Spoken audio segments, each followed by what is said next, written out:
Hello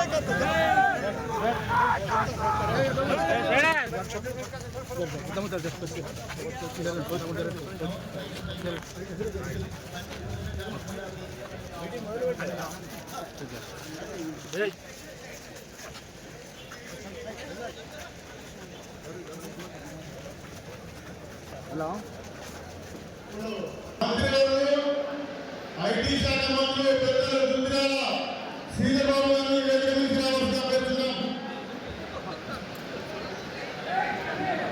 IT శాఖ మంత్రులు పెద్దలు గౌరవనీయులు శ్రీ దుద్దిల శ్రీధరబాబు గారికి స్వాగతం సుస్వాగతం. రామవరం గవర్నమెంట్ ఎమ్మెల్యే శ్రీ కిషన్ సింగ్ గారు,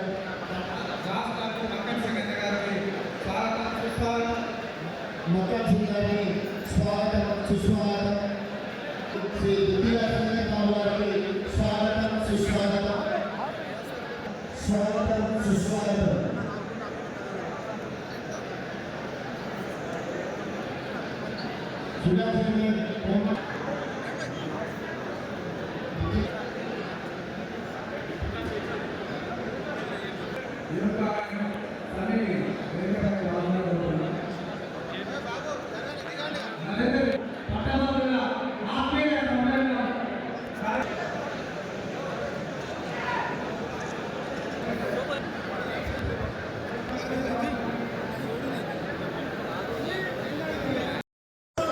కాంగ్రెస్ ప్రభుత్వం చదువుకున్న వాళ్ళకు బంగారు పోషించే కార్యక్రమం చేస్తున్న ప్రభుత్వం కాంగ్రెస్ ప్రభుత్వం. ఇలా టీచర్లకు ప్రమోషన్లు, పెద్దలతో వాళ్ళకి రావాల్సిన బెనిఫిట్లు, ఉద్యోగావకాశాలు, అడ్వకేట్లు, ప్రతి ఒక్క సంస్థలో ప్రతి ఒక్క వ్యవస్థలో మంచి చేసుకుంటూ పోతున్న వారి పార్టీని గెలిపించే బాధ్యత తీసుకోవాలి. మీకు ఒక మంచి నాయకుడు ఉన్నాడు, నమ్ముతూ ఉంటాడు, దేనికైనా ఆహ్వానిస్తూ ఉన్నాడు, అందరినీ నవ్విస్తూ అందరికీ మంచి చేయాలని చేస్తా ఉన్నాడు. ఆయన మినిస్టర్గా చూసినాం.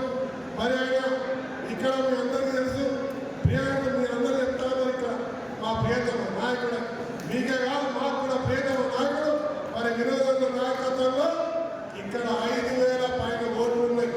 5,000 ఓట్లలో మీ అందరికీ ఒకటే మాట, ఒక ఓటు 27వ తారీఖు నాడు పోయి భారత్పేటలో 2వ పేరున్న నరేందర్ గారికి ఒక మొదటి ఓటు ప్రధానంగా ఒకటి రాసి వేసి ఇంకో ఓటు ఎవరికి వేయగాలి, ఒకే ఒక్క ఓటు మరి నరేందర్ గారికి వేయాల్సి వేసి వినోదన్న ఎంత మెజార్టీతో గెలిపించిందో అంత మెజార్టీతో మా నరేందర్ను గెలిపించాలని శ్రీధర్ బాబు నాయకత్వంలో పెద్దపల్లి పార్లమెంట్, పెద్దపల్లి జిల్లా అత్యున్నత స్థాయికి ఒక మోడల్ జిల్లాగా, మోడల్ పార్లమెంట్ ప్రాంతంగా ఈ ప్రాంతంలో బలమైన నాయకత్వంతో ముందుకు పోతా ఉన్నాం.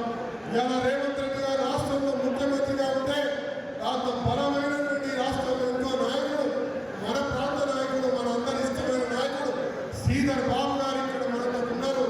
తప్పకుండా బెల్లంపల్లిని మళ్ళీ పూర్వవైపు తీసుకొచ్చే విధంగా తప్పకుండా జరుగుతుందని చెప్పి మీ అందరూ తెలియజేస్తూ, యువజన కాంగ్రెస్ మిత్రులు, ఇండస్ట్రియల్ మిత్రులు, సోషల్ మీడియా డివిజన్లో ఉన్నటువంటి డివిజన్ అధ్యక్షులు, గ్రామాల్లో ఉన్నటువంటి కమిటీ సభ్యులందరూ కూడా ఇంటింటికి వెళ్ళి చదువుకున్న వాళ్ళని గుర్తించండి. ఇలా ఈ ఓటే కాదు, రేపు లోకల్ బాడీలో, రేపు మన అసెంబ్లీ పార్లమెంట్ కూడా పనికొస్తాం.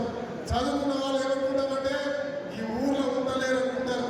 దయచేసి చెప్తా ఉన్నా, ఎక్కడో ఉన్నా ఫోన్ ద్వారా చక్రం తింటారు. మనందరికీ అవసరం. ఇళ్ళలో మహిళలు ఉన్నారు, చదువుకొని భార్యలుగా చదువుకున్న బిడ్డలు ఉంటారు, గృహిణులుగా ఉన్నారు.